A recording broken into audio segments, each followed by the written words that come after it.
जनताको सेवामा रहेका दुई अस्पतालहरू जीपी कोइराला राष्ट्रिय श्वास प्रश्वास केन्द्र र सुशील कोइराला प्रखर क्यान्सर अस्पताल, दुईटा अस्पताललाई केन्द्रको जिम्माबाट पन्छिने सरकारले प्रयत्न गर्यो। जनताका लागि सबैभन्दा प्रमुख रोगहरूमध्येका रोगहरूको उपचार गर्ने, श्वास प्रश्वासको रोग जसबाट हजारौंको संख्यामा कलिला बालबालिकाहरू महिलाहरू हरेक वर्ष यसबाट पीडित हुन्छन्। तिनको सेवामा रहेको अस्पताल जसले आफ्नो सेवा सुरु गरिसकेका छ, त्यो अस्पताललाई जनताको सेवाबाट विमुख गराउने, केन्द्रको जिम्मेवारीबाट विमुख गर्ने प्रयत्न गरियो। प्रयत्न गलत थियो। हामीले गर्नु हुँदैन भन्यौं। संसदमा प्रतिपक्ष आफ्नो विचार जनतामा सामु पुर्याउनका लागि संसदलाई एउटा थलोको रूपमा मान्छ। सरकारसँग बहुमत हुन्छ, कतिपय निर्णयमा प्रतिपक्षले आफ्नो कुरा गर्न नसक्ला, तर विकल्पको प्रस्ताव बोकेर बसेको छ, विकल्पको योजना बोकेर बसेको छ। जनताको पक्षमा विपक्षले काम गर्दछ, प्रतिपक्षले काम गर्दछ भन्ने ठाउँ हो। त्यसैले सहज रूपमा प्रतिपक्षले संसद अवरुद्ध गर्दैन, तर बाध्यता कहिलेकाहीँ यस्ता हुन्छन्, मुद्दाहरू यति महत्त्वपूर्ण हुन्छन् कि प्रतिपक्षसँग त्यो बाहेक अर्को बाटो बाँकी रहँदैन। यी दुईटा अस्पतालका बारेमा जुन गैर जिम्मेवारीपूर्ण निर्णय गर्ने बाटोमा सरकार हिँडेको थियो, रोक्नु पर्ने थियो। त्यसैले प्रतिपक्ष अवरोध गर्न बाध्य भयो, हामीले अवरोध गर्यौं। जनसेवाको मात्रै कुरा होइन, गिरिजाप्रसाद कोइराला र सुशील कोइरालाको राजनैतिक योगदान उत्तिकै महत्त्वपूर्ण छ। उहाँहरूको नाममा ती अस्पतालहरू बने, ती अस्पतालहरू काममा अगाडि जुटे। यसकारण पनि जुटे कि गिरिजाप्रसाद कोइरालाको योगदान। आज हामी यो संसदमा छौँ। यो संसद निर्माण गर्ने क्रममा संविधान सभा मार्फत संविधान बनाउने कामका लागि रगतको आहालमा बसेको मुलुकलाई शान्ति प्रक्रियाको बाटोबाट एउटा बाटो निकास खोजी गर्नका लागि 12 बुँदे समझदारीमा हस्ताक्षर गरेर गिरिजाप्रसाद कोइरालाले एउटा बाटो दिनुभयो। संविधान सभाको निर्वाचन भयो, सबै मतहरूलाई एक ठाउँमा जोडेर संविधान सभा मार्फत संविधान बनाउने काममा गिरिजाप्रसाद कोइरालाले अगाडि बढाउनु भयो। गिरिजाप्रसाद कोइरालाको योगदानका कारणले आज हामी यहाँ उभिएका छौँ। आजको राजनीति नेपालमा शान्तिपूर्ण राजनीति, नयाँ संविधान बन्ने बाटोमा हामी अगाडि बढ्यौँ। त्यही कामलाई पुरा गर्नलाई एउटा मधुरो स्वरमा बसेको मानिस, कहिले पनि कसैलाई ठुलो दम्भ अहंकार नदेखाउने मानिस प्रधानमन्त्री छँदा, सुशील कोइराला प्रधानमन्त्री छँदा नेपालले नयाँ संविधान पायो, नेपाली जनताका प्रतिनिधिले बनाएको संविधान पायो। यी दुईटा नेतालाई सम्मान गर्ने हामी सबैको कर्तव्य हो। के सत्ता, के प्रतिपक्ष, के संसदमा हुने, के संसदमा नहुने, हामी सबैको कर्तव्य यस्ता नेताहरू जसले नेपालको राजनीतिक जीवनलाई यहाँसम्म पुर्याउनु भएको छ उहाँहरूलाई सम्मान गर्ने, जनसेवा गर्ने, जनताको सेवा गर्ने, स्वास्थ्य सेवा सहज बनाउने अनि नेताहरूलाई सम्मान गर्ने बाटोमा हामी हिँड्दै गयौँ भने संविधानबाट हामीले प्राप्त गरेका उपलब्धिहरू अझ ठोस रूपमा रक्षा गर्दै अगाडि जान सक्छौँ, समृद्धिको बाटोमा अगाडि जान सक्छौँ। त्यही कारणले हामीले भन्यौँ कि उहाँहरू दुईटाको नाममा बनेका अस्पतालहरू केन्द्र मात्र रहनु पर्दछ, केन्द्रले जिम्मेवारी लिनुपर्छ, विमुख हुनु हुँदैन र उहाँहरूको नाम हटाउनु हुँदैन भनेर दुई नेताको योगदानलाई कदर गर्नलाई जनसेवाको क्षेत्रमा काम गर्नका लागि सरकार बाध्य भयो। सरकारलाई बाध्य बनाउन सक्यौं, अर्को बाटो थिएन। अवरोध नगरे भए सरकार बाध्य हुने थिएन, सरकारलाई बाध्य बनायौं। यो कुरा आज मैले सभामुखको अगाडि सभामुख मार्फत संसदमा र संसद मार्फत आम नागरिकका बीचमा पनि पुर्याउन आवश्यक ठानेको छु। संसद सच्याउने ठाउँ हो। संसदले नयाँ बाटो खोजी गर्दाखेरि कसैलाई पनि निर्णयमा बाध्य बनाएर लिएर जाँदैन। त्यही क्रममा हामीले बेलैदेखि भन्यौं, डाक्टर गोविन्द केसी अनसनमा हुनुहुन्छ। त्यो विषय प्रवेश गर्न नपाउँदै चिकित्सा शिक्षा सुधारको लागि बनेको विधेयकमा केही कुराहरू हामीलाई चित्त बुझेन। समितिमा फरक मतहरू आए, ती मतहरूलाई प्रतिनिधि सभाको बैठकमा सहज रूपमा भएको बैठकमा छलफल गरेर विधेयकलाई अझ सुधार गरेर परिमार्जन गरेर गोविन्द केसीको पनि जीवन रक्षा हुने, चिकित्सा शिक्षाको पनि सुधार हुने बाटोमा जानुपर्ने थियो। तर त्यो बाटोमा नगएर सत्ताले संसद अवरोध भएको बेलामा जबरजस्ती त्यो विधेयकलाई पारित गर्ने नाटक गर्यो। त्यो नाटक जनताको पक्षमा भएन, त्यो नाटक चिकित्सा शिक्षा सुधारको पक्षमा भएन, प्रतिनिधि सभाको अधिकारको पक्षमा भएन, लोकतान्त्रिक अभ्यासको पक्षमा भएन। सभामुख महोदय, जुन तरिकाले त्यो विधेयकलाई पारित गरियो, विधेयक त गलत रूपमा पारित भयो, एउटा गलत अभ्यास, एउटा गलत परम्परा अब सुरु हुने की चिन्ता छ। चिन्ता यसकारण छ कि संसदमा हामी कोही पनि एउटै कर्तव्यबाट छौँ। सत्ता पक्ष हौँ, विपक्ष हौँ, सरकारलाई जनताप्रति उत्तरदायी गराउने, सुधारका कामहरू गर्ने।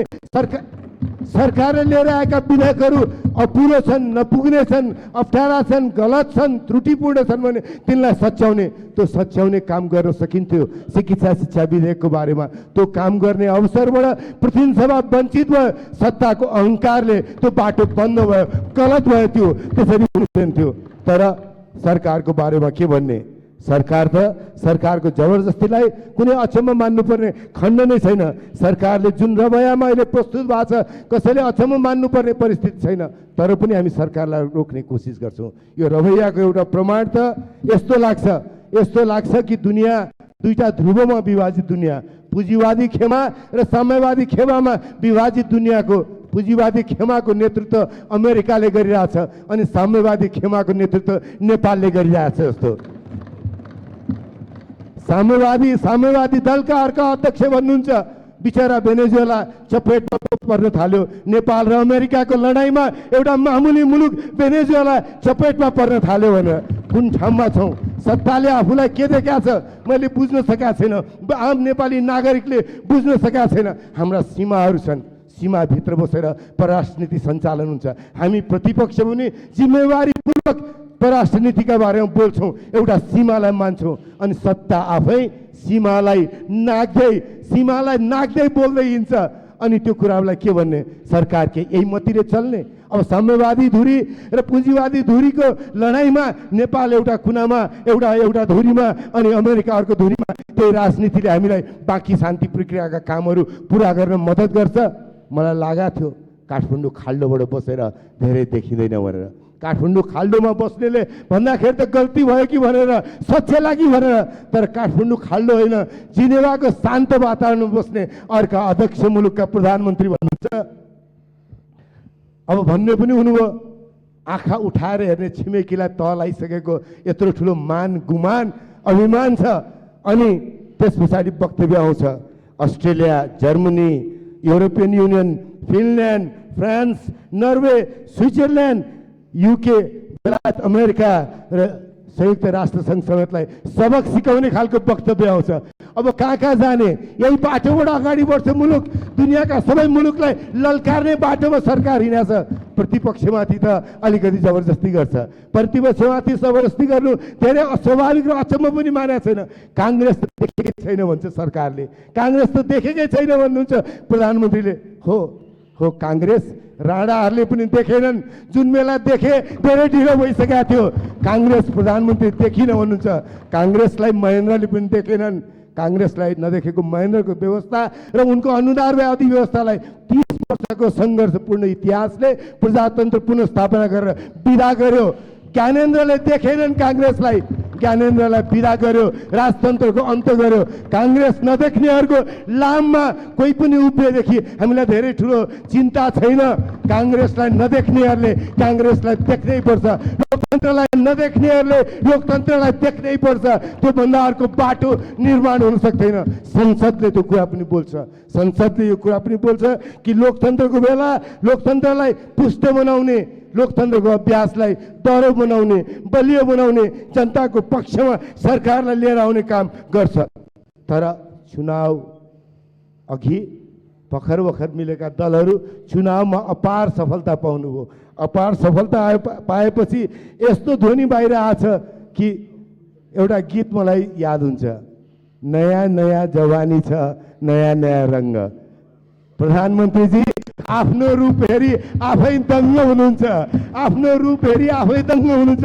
हरेक दिन ऐना भएर वाह क्या गजब छु म, क्या गजब साथ देश चलाइरहेको छु भनेर। यो बाटोबाट चल्दैन, लोकतन्त्रको बाटो होइन त्यो। हरेक अधिनायकवादीहरू इतिहासको अध्ययन गरौँ, आफ्नो रूप हेरेर दङ्ग पर्नेहरू अन्ततः अधिनायकवाद लिएर आएका छन्। अधिनायकवादी बाटोमा सरकारलाई हामी हिँड्न दिँदैनौँ। यो एउटा विषय, एउटा चिकित्सा शिक्षाको मात्रै विषय मात्रै होइन, दुईटा अस्पतालको मात्रै विषय होइन, त्योभन्दा गहिरो विषय हो लोकतन्त्र कसरी सञ्चालन हुने हो।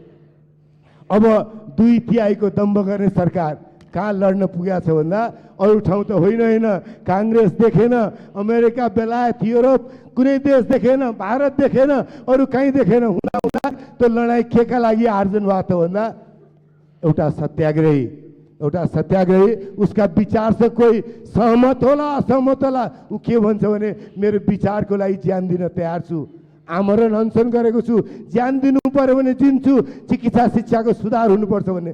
अनि त्यो अनसनकारीलाई ललकार्नलाई सरकार लागेको छ। यो बाटोमा 2/3 यसका लागि एउटा निरीह अनसनकारी जो ज्यान दिन तयार छ आफ्नो विचारका लागि, आफ्नो आस्थाका लागि, त्यसको बोली दबाउनका लागि 2/3। कस्तो 2/3? आज मलाई लाग्छ जनतालाई लाग्या होला के मत दिएर पठायौँ। गोविन्द केसीसँग लड्नका लागि मत दिएर छौ त, गोविन्द केसीको ज्यान रक्षा नगर्ने बाटोमा मुलुकलाई धकेल्न पो मत दिएर छौ त। नेपाली नागरिकको जीवन असुरक्षित बनाउनका लागि पर्छ भनेर सरकारका एउटै मन्त्री के कुरा गर्ने गोविन्द केसीसँग कुरा गर्न किन आवश्यक भन्नु छ? किन नभन्नु होला? सरकार त यसै गरी चलाछ नि, सरकारले कम्युनिस्ट नेताको आलोचना गर्ने मानिसलाई तारिख पर्चा बुझाउँछ, गृहमन्त्रीको आलोचना गर्नेलाई तारिख पर्चा बुझाउँछ। अनि सायद मन्त्रीजीको वाक र प्रकाशन स्वतन्त्रता त्यही होला, अभिव्यक्तिको स्वतन्त्रता त्यही होला, त्यही बाटोबाट लोकतन्त्रलाई पुष्ट गर्ने होला। त्यसो भन्दा मलाई सम्झना आउँछ 1948 मा जर्ज अर्वेलले एउटा किताब लेखे। किताबको नाम के राख्ने भन्ने हो, भविष्यको बारेमा लेखिएको किताब थियो। भविष्य कसो होला भन्ने चिन्ताबाट लेखिया किताब थियो। अनि किताबको नाम राख्ने बेला 48 लाई उल्टाएर 84 लेख्ने विचार गरे र किताबको नाम 1984 हो। अनि त्यसमा उनले लेख्छन् एउटा मिनिस्ट्री हुन्छ, मिनिस्ट्री अफ ट्रुथ, जसको काम झुट बाहेक केही पनि नप्रचारित गर्ने, प्रोपोगन्डा बाहेक केही पनि नगर्ने। अनि त्यही प्रोपोगन्डाको जिम्मा बोक्याले झुट बाहेक के बोल्ने, त्यो प्रोपोगन्डाको जिम्मा बोल्नेले, इतिहासलाई पुनर्लेखन गर्नेले कसरी गोविन्द केसीसँग वार्ता गर्ने। शिर झुक्छन् 2/3 अहङ्कार र दम्भको शासन झुक्छ भन्ने चिन्ता होला। डर छ यसकारण कि निर्मला पन्तको बलात्कारपछि हत्या हो, अहिलेसम्म दोषी फेला परेको छैन। अनि गृहमन्त्री नेपाली जनतालाई इन्टरनेटमा यो बन्द गरिदिन्छु, बाहिर यो गर्छु, यसो गर्छु, त्यो गरेपछि बलात्कारका श्रृङ्खलाहरू बन्द हुन्छन् भनेर न निर्मलाको हत्या गर्ने मान्छे पत्ता लगाउन सक्नुभयो, न अहिले पनि बलात्कारका घटनाहरू रोकिन थालेका छन्। अनि गृहमन्त्रीजी तपाईँको आलोचना गर्ने मानिसलाई अनि तारिख पर्चा बुझाएर हिँड्दाखेरि लोकतन्त्र पुष्ट भएको छ, संविधान यसैका लागि बनाइया हो। दुःख साथ भन्नुपर्छ सरकार ठिक बाटोमा छैन। त्यति मात्रै होइन, हाम्रो संविधानले परिकल्पना गर्यो कि संवैधानिक परिषदमा जहाँ सरकारका सबै अङ्गहरू व्यवस्थापिका रहनु पर्दछ, त्यसको प्रतिनिधि हुनुपर्दछ, न्यायपालिकाको प्रतिनिधि हुनुपर्छ, सरकारको प्रतिनिधि हुनुपर्छ, अनि प्रतिपक्षको पनि प्रतिनिधि हुनुपर्छ, राज्यका प्रतिनिधित्व सबै खाले भइसकेपछि अनि आयोगहरूको निर्णयहरू निकै उच्चतम निर्णयहरू जसलाई सामान्यतया संसदले पनि नाइ भन्न सक्दैन, 1/3 हुन्छ भन्दासम्म ती नियुक्तिहरू संसदको बाटोबाट स्वीकृत भएको मानिन्छ। त्यस्तो ठाउँमा बस्दाखेरि प्रमुख प्रतिपक्षी दलको नेताको अनुपस्थितिमा आयोगका प्रमुखहरूको नियुक्तिको प्रक्रिया अगाडि बढाइन्छ। यही हो लोकतन्त्र, यही हो संविधानले देखाएको बाटो। यही बाटोबाट हामी हिँड्ने संवैधानिक परिषद यसै कारण बनायो, राज्यका विभिन्न अङ्गहरू यसै कारण बनाउन्। सरकारले जे भन्यो त्यही मात्रै हुने। संविधान मान्दिन, संविधान बदल्ने ताकत छ, संविधान मान्दिन भन्न पाइँदैन लोकतन्त्रमा। लोकतन्त्र विधिको शासन हो, विधि पुरा गर्नुपर्छ, विधि पुरा नगरिकन अगाडि बढ्न पाइँदैन। हो 2/3 होला, संविधान संशोधन गर्न सक्नु होला, फेर्न सक्नु होला, तर विधिलाई कुल्चने बाटोबाट अन्तत लोकतन्त्रमाथि उपहास गर्नेहरू अन्तत इतिहासमा आफै उपेक्षित र त्याज्य भएर गएका छन्। त्यो बाटोमा सरकार नहिँडोस्। नेपाली जनताका बीचबाट त्याज्य हुन नपरोस्। सरकार सफल होस्, हामी सहयोग पुर्याउँछौँ, तर सफलता जनताको पक्षमा हुनुपर्छ। एउटा मानिसको दम्भ र अहङ्कारको पक्षमा होइन। दम्भ र अहङ्कारको बाटोबाट समृद्धि पनि हुन्न, सुख पनि प्राप्त हुँदैन। त्यो बाटो नसमात्र सरकारले अहिले पनि हामी गम्भीरतापूर्वक सरकारलाई भन्न चाहन्छौँ कि सरकारले 2/3 प्रयोग जनताको पक्षमा गरोस्। सभामुख महोदय, मैले यो पनि भन्नुपर्दछ कि जुनसुकै पार्टीले होस्, संसदमा जसको जुनसुकै मत होस्, जुनसुकै सङ्ख्या होस्, तर संसद अर्को राज्यको अङ्ग हो। हामी कार्यपालिका होइनौँ। सत्ताका सांसदहरू पनि, सत्ता पक्षका सांसदहरू पनि सरकारको प्रतिनिधि होइन। संसदमा मन्त्रीहरूले सरकारलाई प्रतिनिधित्व गर्नुहुन्छ। हामी संसदका सांसद हौ। हामी जनताको पक्षमा सरकारलाई निरन्तर उत्तरदायी बनाउने काममा हौ। के सत्ताका माननीय, के प्रतिपक्षका माननीय, हाम्रो कर्तव्य त्यही हुनुपर्दछ। त्यो कर्तव्यमा हामीलाई नेतृत्व गर्ने, त्यो कर्तव्यमा हामीलाई अविचलित रूपमा काम गराउने मुख्य जिम्मा सभामुखको हो। सभामुखको जिम्मा सभाको जस्तो अनुहार छ, यहाँ सत्ता पनि छ, विपक्ष पनि छ। सत्ता र विपक्षभन्दा अलिकति फरक मत राखेर बस्छु भन्नेहरू स्वतन्त्र पनि हुनुहुन्छ। यी सबै अनुहारका बान्कीहरू सभामुखको अनुहारमा देखिनुपर्छ। सभामुख सभाको अनुहार हो। सभाको अनुहारमा ती बान्कीहरू देखिएनन् भने संसदीय व्यवस्थाका माथि, लोकतन्त्रमाथि जनताको आस्था कमजोर हुन्छ। आस्थाको धरोहर हो संसद। संसदको मुख्य मानिस सभामुख हुनुहुन्छ। सभामुखज्यू उच्च आसनमा हुनुहुन्छ।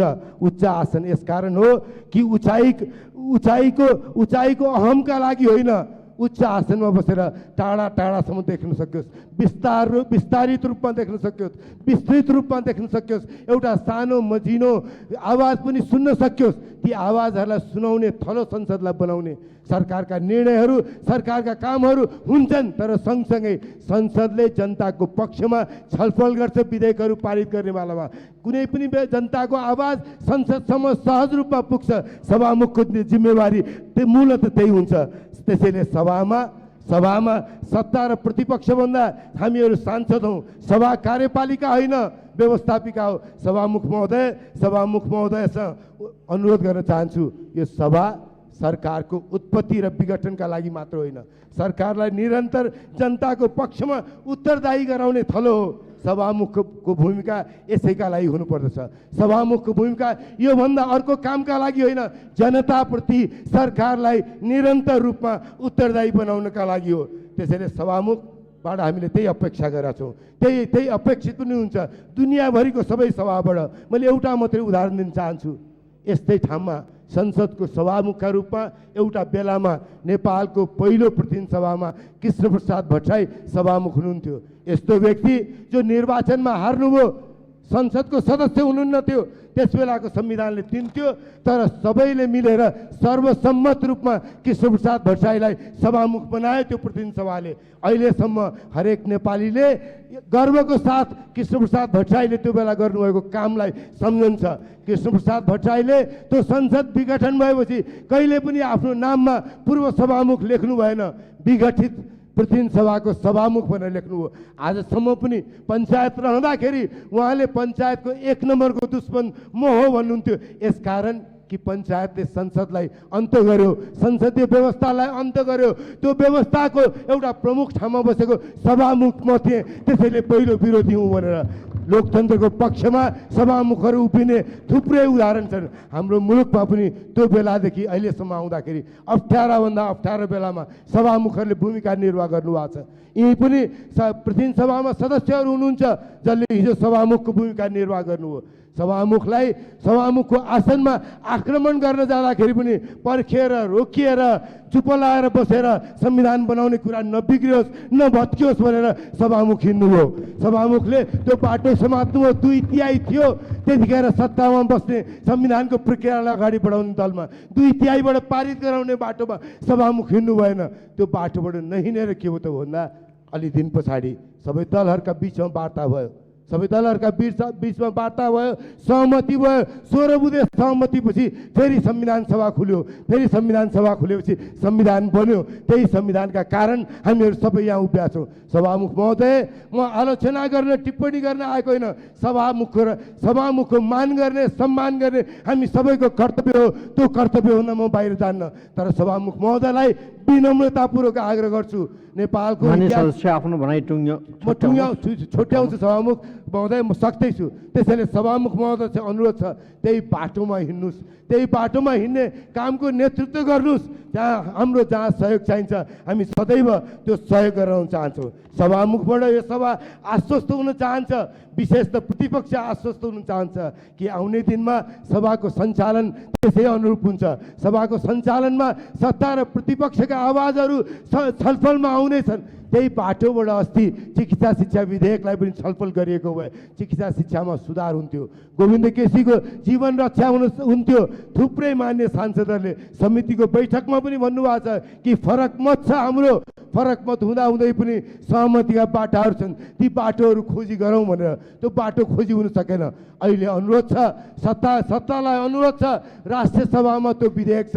राष्ट्रिय सभामा भएको विधेयकलाई त्यही किसिमको छलफलबाट, त्यही किसिमको बाटोबाट गोविन्द केसीको पनि जीवन रक्षा हुने, अनि चिकित्सा शिक्षाको सुधारको काम पनि अगाडि बढ्ने र साम्यवादी पार्टीलाई सुहाउने खालको चिकित्सा शिक्षा पनि अगाडि जाने, त्यस्तो बाटो खोजी गरौँ। त्यो विधेयकलाई त्यसै किसिमले राष्ट्रिय सभाले अगाडि बढाओस्, अनि बाटो खुल्नेछ, त्यो अनुरोध गर्न चाहन्छु। मैले यति भन्नै पर्छ सभामुख महोदय। दुईटा अस्पतालका बारेमा सरकार आम नागरिकको मतमा प्रतिपक्षको अवरोधलाई स्वीकार गर्न बाध्य भयो। तर बाँकी काम छन्। गोविन्द केसीको जीवन रक्षा गर्नु छ। चिकित्सा शिक्षाको विधेयक जसरी यहाँबाट पारित भयो त्यो गलत भयो। अब त्यसलाई परिमार्जन गरेर गोविन्द केसीको पनि जीवन रक्षा हुने, चिकित्सा शिक्षामा पनि सुधार हुने बाटो बन्द नगरौँ। राष्ट्रिय सभाले त्यो बाटो लियोस् भन्ने सत्ताको आग्रह रहनुपर्छ। त्यो अनुरोध गर्दछु मैले। तर सँगसँगै सभामुख महोदय, अब संवादबाट यो काम गर्न सकिन्छ। संवाद बाहेक अर्को बाटोबाट त्यो सम्भव छैन। संवादको बाटोमा अगाडि बढौँ। चिकित्सा शिक्षा विधेयकलाई परिमार्जन गर्ने बाटोमा अगाडि बढ्न सत्ताले सहयोग गरोस्। सभामुखले हामीलाई आश्वस्त गर्न सक्नुहोस्, सभाको अनुहार हुनेछ, सभाको गरिमा र सभामुखको पदीय मर्यादा अनुरूप अगाडि काम बढ्नेछ भनेर। त्यसै गरी गोविन्द केसीको जीवन रक्षा गरौँ। अहिले पनि गोविन्द केसीको जीवन रक्षा आवश्यक छ। यो विषय गोविन्द केसीको मात्र होइन, हो उहाँको हो, गोविन्द केसीको जीवनको हो। तर योभन्दा बढी अझ महत्त्वपूर्ण कुरा के भन्दाखेरि नेपालको लोकतान्त्रिक स्पेस जोगाउने कि नजोगाउने, संविधानले दिएको बाटो जोगाउने कि नजोगाउने, संसदीय मर्यादा र परम्परालाई बलियो बनाउने कि नबनाउने, त्यो बाटोमा हामी समात्नुपर्छ। गोविन्द केसीको पनि ज्यान रक्षा गर्नुपर्छ। त्यसैले सभामुख महोदय, यी कामहरू गर्ने प्रशस्त अवसर छन्। वार्ता र संवादबाट नहुने के छ र विगतको हाम्रो अभ्यासले देखाएको छ, विगतको हाम्रो अनुभवले देखाएको छ। संसदबाट हामीहरू फेरि पनि सबै सत्ता के प्रतिपक्ष के एक ठाउँमा उभिएर यी कामहरू सम्पादन गर्न सक्छौँ। त्यो काम गर्ने वातावरण बनोस्। त्यो वातावरण नबन्दासम्म प्रतिनिधि सभाको यो बैठकको कारबाही अगाडि बढ्न सक्दैन। मैले गम्भीरतापूर्वक भन्छु, प्रतिपक्षी दलको तर्फबाट भन्छु, त्यो बाटो नबन्दासम्म यो बैठकको कारबाही अगाडि बढ्न सक्दैन। सभामुख महोदय, धन्यवाद।